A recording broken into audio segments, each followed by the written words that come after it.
حضرت خواجہ معین الدین چشتی اجمیری علیہ الرحمہ، حضرت بابا فرید الدین مسعود گنج شکر رحمۃ اللہ علیہ، اور مجھے کہنے دیجئے اسی فکر کے بانی اور آگے بڑھانے والے حضرت پیر سید محمد عبداللہ شاہ رحمۃ اللہ علیہ۔ اس فکر کو سمجھنا، اس فکر کو باقی رکھنا اور اس فکر کو آگے بڑھانا، یہ اس وقت کا سب سے بڑا چیلنج ہے۔ اور پہلے یہ سمجھیے کہ ماحول کیا ہے۔ ایک طرف شدت کے ساتھ تصوف کا انکار ہے،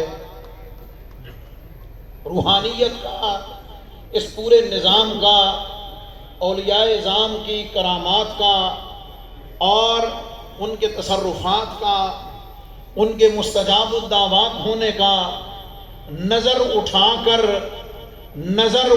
کر اس نظر سے فیضیاب کرنے کا، نظروں سے نظریں ملا کر شراب محبت و جام انڈیل دینے کا، اور اس نظر کے حالے میں لا کر قطرے کو سمندر کرنے کا اور ایک چنگاری کو شعلہ جوالا بنانے کا۔ اور پھر اگر میں کہوں اس پس منظر میں کہ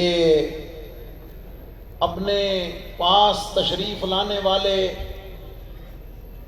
معین الدین چشتی اجمیری رحمۃ اللہ تعالی علیہ جو مسافر تھے، غریب تھے، انہیں غریب نواز بنانے کا، فیضیاب کرنے کا سارا انکار ہے۔ ایک طرف یہ ہے، اور آج آپ سن رہے ہوتے ہیں سوشل میڈیا کا دور ہے کہ ہر آدمی جس کو اور کوئی موضوع بحث نہ ملے وہ درگاہوں کو، مشائخ کو، پیران اعظام کو، تصوف کو، روحانیت کو زیر باس لا کر ہدف تنقید بناتا ہے اور سرے سے اس کا انکار کرتا ہے۔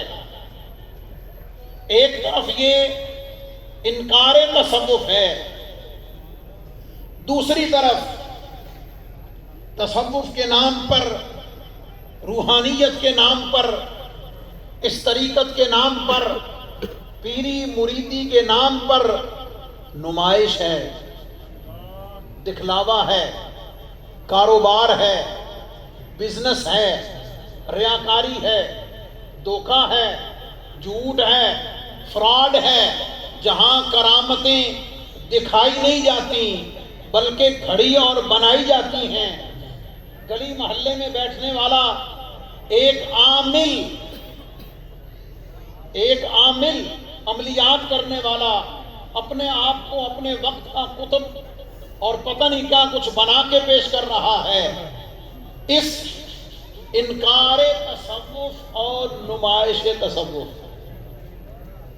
دو چیزیں، انکار تصوف اور نمائش تصوف کے اس ماحول میں سب سے بڑا چیلنج کیا ہے؟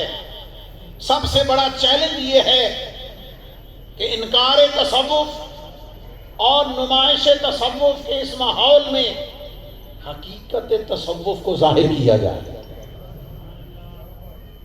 جملہ پھر سنیے، انکار تصوف اور نمائش تصوف کے اس ماحول میں حقیقت تصوف کو ظاہر کیا جائے۔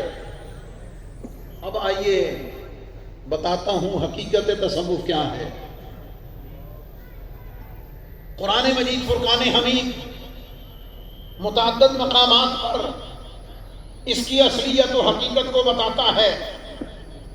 ارشاد ربانی، ربنا وبعث فیہم رسولا منہم یتلو علیہم آیاتک ویعلمہم الکتاب والحکمت ویزکیہم دوسری جگہ لقد من اللہ علی المؤمنین اذ بعث فیہم رسولا من انفسہم یتلو علیہم آیاتہ ویزکیہم ویعلمہم الکتاب والحکمہ.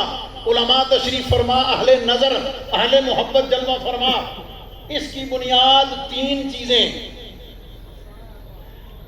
حقیقت تصوف کی بنیاد تین چیزیں. نمبر ایک تلاوت آیات ربانی، نمبر دو تعلیم کتاب و حکمت، نمبر تین تزکیہ. صرف تین چیزیں دوہرا رہا ہوں، تلاوت آیات ربانی، تعلیم کتاب و حکمت اور تزکیہ.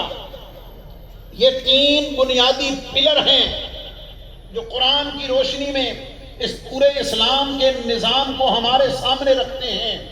آگے چلیے، جنہوں نے تلاوت آیات ربانی کو معمول بنایا، دنیا انہیں حافظ و قاری جانتی ہے. دنیا انہیں حافظ و قاری کے نام سے یاد کرتی ہے. جنہیں اللہ تعالیٰ نے تعلیم و کتاب و حکمت سے نوازا، دنیا انہیں عالم و مفتی کے نام سے یاد کرتی ہے. میرا اگلا سوال، پہنچوں گا حقیقت تصوف پر، اسی ترتیب کے ساتھ چلوں گا، مختصر وقت میں بڑی بات کرنے کی جسارت کروں گا. بنیاد تلاوت آیات ربانی، بلڈنگ اس کی تعلیم کتاب و حکمت اور اس کا حسن و جمال تزکیہ. اس کی خوبصورتی تزکیہ کے ساتھ آج حافظ و قاری بہت، آج حافظ و قاری بہت، آج عالم و مفتی بہت.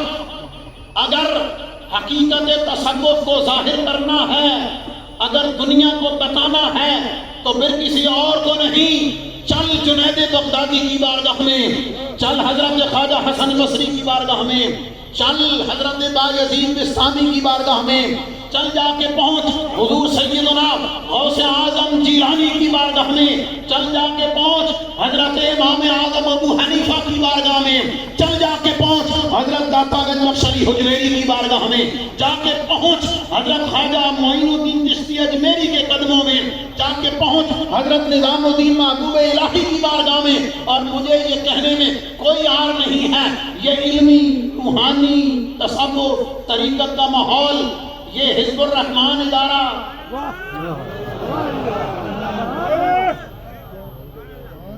میں اپنے حساب سے چیزوں کو دیکھتا ہوں.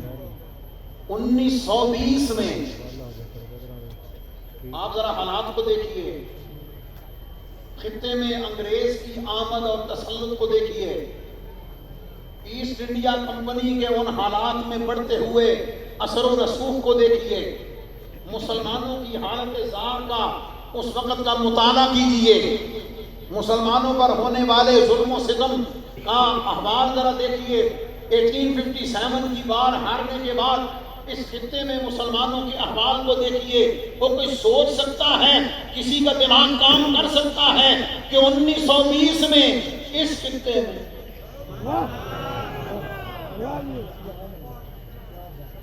اور میں سوچ رہا تھا کہ یہ کمالیہ کسی اور نسبت سے نہیں، یہ تو کمال سے ہے، اور اس کمال کی بنیاد کوئی اور نہیں، سید محمد عبداللہ شاہ ہیں.